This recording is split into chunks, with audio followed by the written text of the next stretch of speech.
I'm always trying to entertain myself. And, I'm my first audience. And I do whatever seems fun or germane. I like the feeling of putting sentiments into words that are a little risque or dangerous, or yeah, you're not supposed to say that. I'm usually conscious when I'm writing something that is on the edge of you're not supposed to say that. But I take advantage of the fact that it's just me and my study. And so that feels very safe. And then I eventually press send, and that's it. That then it's on a different level. Well, I came up with the idea for we need to talk about Kevin before Columbine. But that's, you find that astonishing, but it isn't, because we have forgotten all the school shootings that preceded Columbine. And there were a lot of them. They didn't kill quite as many people, but it was already a big issue in the United States. And I followed these stories. They annoyed me because they were so gratuitous and seemingly self-pitying. And that's not one of my favorite emotions. And it just seemed as if these kids were taking out their grievances against the world, or maybe they weren't popular or whatever. And then they took it out on other people, and it was off-putting. So I also felt that there was probably a very specific story behind every single one of these killings, and putting them all in the same basket just because these shootings happened at school was probably a mistake. And it usually had something to do with the family. So that's an interesting psychological puzzle to solve. In fact, one of the things that made that book possible was the realization, after I'd done a lot of research into the real life incidents, that because they were all different, then I could make one up, and it was mine, and it could have whatever background that I wanted to give it. And the other thing that made it possible was that it is the point of view. And that at that time, nobody was writing school shooting books. Of course, mine is not, strictly speaking, a school shooting book. They hadn't come out yet. And I had no idea this was going to end up being something of a genre. But I was in on the ground floor of the genre. And certainly it was coming up with writing it from the perspective of the killer's mother that makes that book click. That's what makes it interesting. And that's what made it interesting to me. That's what excited me about the project. It was when I got that idea. And it was also very formally useful to get the facts of the mass murder out in the first few pages, so that it was very clear that you were not supposed to wonder what happened. And it was not going to be a big surprise at the end when suddenly Kevin goes to his school with murder in his heart. So you know that right away. And therefore, the project is why. Why did that happen? Which is much more interesting. I was disturbed by the fact that in only a 10-year period, we have been roiled by repeated manias, and for the most part, they've been international, which I think is relatively new. I'll be boring and say internet.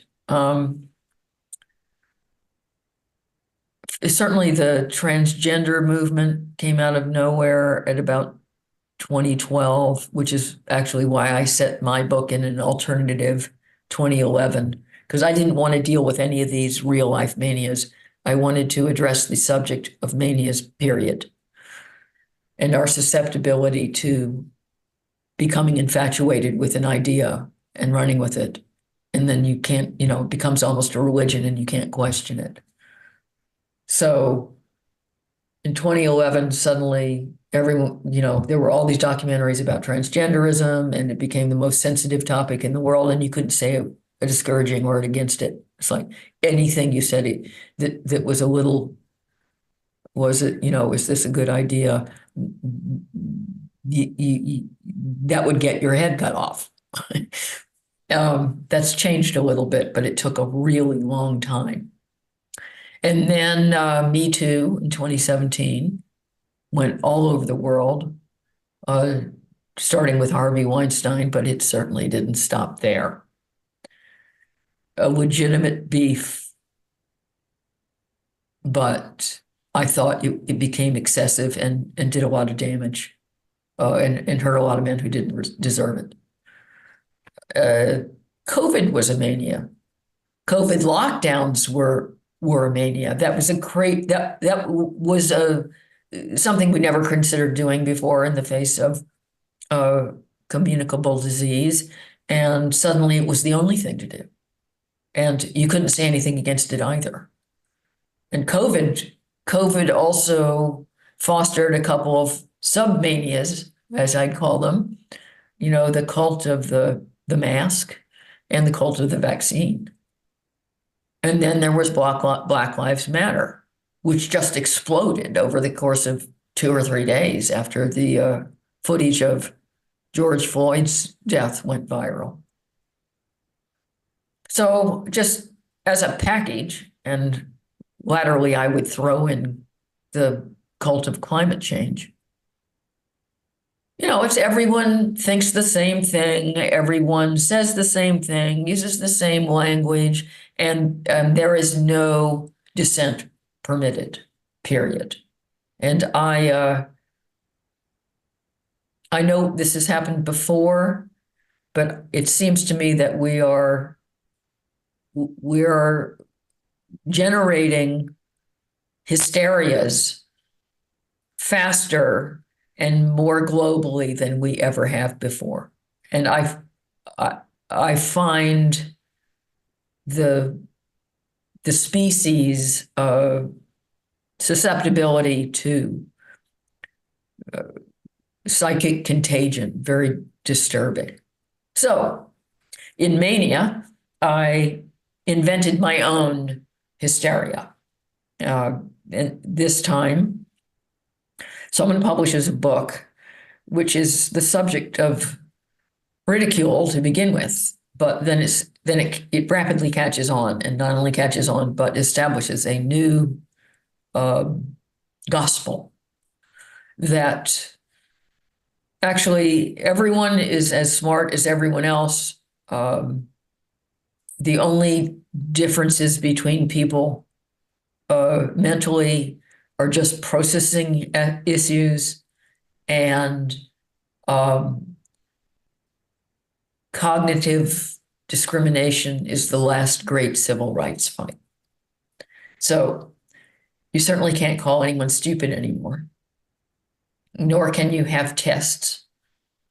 Education no longer has any grades, really. And interestingly, the leveling of the cognitive field spreads to everything eventually. You really can't discriminate against anybody just for being incompetent, or in dance, for example. You don't hire someone to go on stage because they're good at it and have training. In fact, in the kind of contradiction that I find ideologies often acquire, especially fanatical dogmas. On the one hand, there's no such thing as a stupid person, and on the other, there is an aggressive promotion of stupid people. So it actually qualifies you for the job that you're a conspicuous idiot. And even politicians start acting dumber. For example, and I played with the politics a lot because my alternative past is only a little different. And Biden does run for president. But rather than boast about the fact that he has overcome a speech defect, he starts playing up his stutter. And that's the kind of small detail that I find gratifying. Um, and everyone starts dumbing down their language. Not that they would be able to use that language, because the other thing I had fun with was all the words you couldn't use. Because if I made a list of words that involve something to do that might be construed as anything to do with smart or stupid, and so you can't say dumbfounded. That's like saying the N word. Um, and but then the sensitivity gets so out of control that I mean my protagonist is taking a remedial course in sensitivity, and someone says, well, you shouldn't really be able to describe someone as reflective, could you? And the teacher says, no, certainly not, because that infers that other people are not, that other people aren't thoughtful and thinking about things. And then she says, well, in that case, you you shouldn't be able to have reflective tape. And I had that was, the language stuff was entertaining. But at its core, it's ultimately a serious book on a couple of levels. Um, I do think that we are declaring war on meritocracy right now. And what I conceived was only a millimeter or two from where we are now. Um, and I think that is dangerous. You think outside the box. You come up with stuff that people haven't done before, ideally, and and there's a long tradition in fiction, of course, of being subversive, of being challenging, of uh, being outrageous. And where's that impulse? And I see instead a desire to get with the program and not step on any toes and follow all the rules. And no, the best writers broke the rules.